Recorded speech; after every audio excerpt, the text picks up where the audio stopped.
What if I told you that the key to fixing our biggest city problems, housing, sprawl, all that instability, isn't actually in our cities at all? What if the real answer is out here, in the countryside? I know, it sounds completely backwards, but that's the wild idea at the very heart of a new plan for Aotearoa.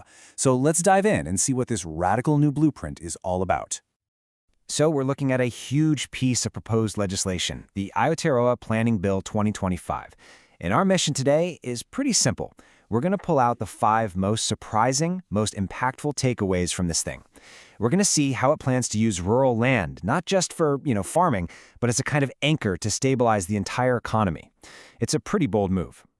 All right, so the first big takeaway, and this one is fundamental, is a complete shift in how we're supposed to think about the land just outside our city limits. Is it just a waiting room, or is it something more? I mean, this quote right here really says it all, doesn't it? The old way of thinking was that rural land was just on hold. It was a waiting room for the next subdivision to roll in. Well, this bill says no more. It completely rejects that idea and legally redefines this land as a protected economic engine designed for one thing and one thing only: production. And to make sure that engine is protected, the system sets up 3 very distinct zones. It's pretty straightforward. You've got your rural production zone for big-time farming, no lifestyle blocks allowed there.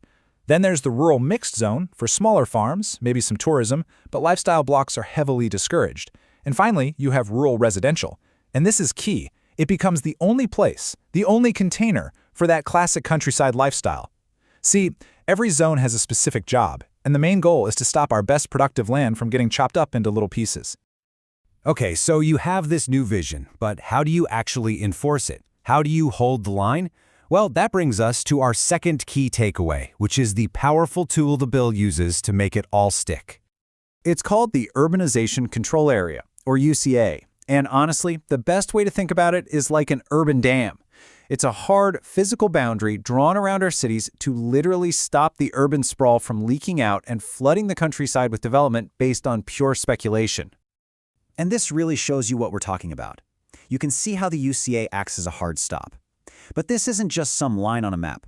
The sources actually describe it as a kind of hydraulic mechanism. It's built to control growth, to protect the soil, and maybe most importantly, to create stability. The idea is that land values on the outside should reflect what the land can actually produce, not some fantasy that'll be a suburb one day. And that leads us straight into takeaway number 3. And this one is probably the most controversial, because it hits a classic Aotearoa dream right where it lives. So you hear all this talk about protecting productive land, and you have to ask the question, what about the dream? A few acres of your own, a ride on Mower, maybe a pony for the kids. Is this new bill trying to kill that classic Kiwi dream? Well, the short answer is no. But, and it's a big but, it is being contained. To stop that slow, messy carving up of our best farmland, the creation of new lifestyle blocks is now being strictly funneled into one specific zone, that rural residential bucket we talked about. The whole goal is to create a clean separation between production and lifestyle, so each has its own space to thrive without getting in the other's way. Okay, our fourth surprising truth isn't about where you can build, it's about how you have to behave.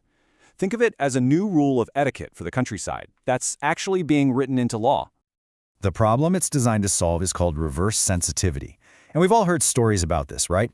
Somebody moves from the city out to the country for that peace and quiet, and then they immediately start complaining about the country. The sound of tractors at 5 in the morning, the smell from the neighbor's farm. It's a situation that has led to endless, expensive legal fights. The bill's solution is so simple, and you gotta admit, pretty elegant. It's called the newcomer principle, and it just flips the whole responsibility on its head. Basically, if you decide to build your brand new house next to a farm that's been there for generations, you, the newcomer, are now responsible for dealing with it. So your right to complain gets replaced with the duty to mitigate. It's about engineering harmony from the start, instead of waiting for the lawyers to get involved. So when you put all these pieces together, you start to see that this isn't just a small tweak. This is a massive systemic change. And that brings us to our final takeaway, the core trade-off that this whole blueprint is asking the country to make. To really get a handle on this trade-off, you first have to grasp just how huge this shift is. We're talking about going from what the source material calls a postcode lottery, with, get this, over 1,175 different local plans across the country, down to a single, standardized national rulebook with only about 20 zones. It's a massive simplification. For the first time, everybody would be playing by the same rules.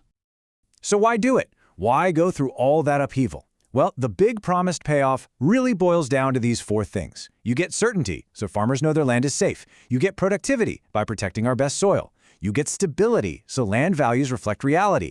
And you get harmony by hopefully cutting down on all those land use fights. It's a pretty powerful sales pitch. So, the benefits are clear. Certainty, productivity, harmony. This new system could solve some of our biggest, most frustrating problems, but it also leaves us with this huge, fundamental question. When you create a single, predictable, standardized rulebook for the entire country, what do you lose? Does the charming, quirky, sometimes chaotic character of a town get ironed out when everyone has to follow the same logic? So here's the question to leave you with. Are we willing to trade some of that unique, organic character of our places for a future that is way more efficient, way more stable, and way more certain?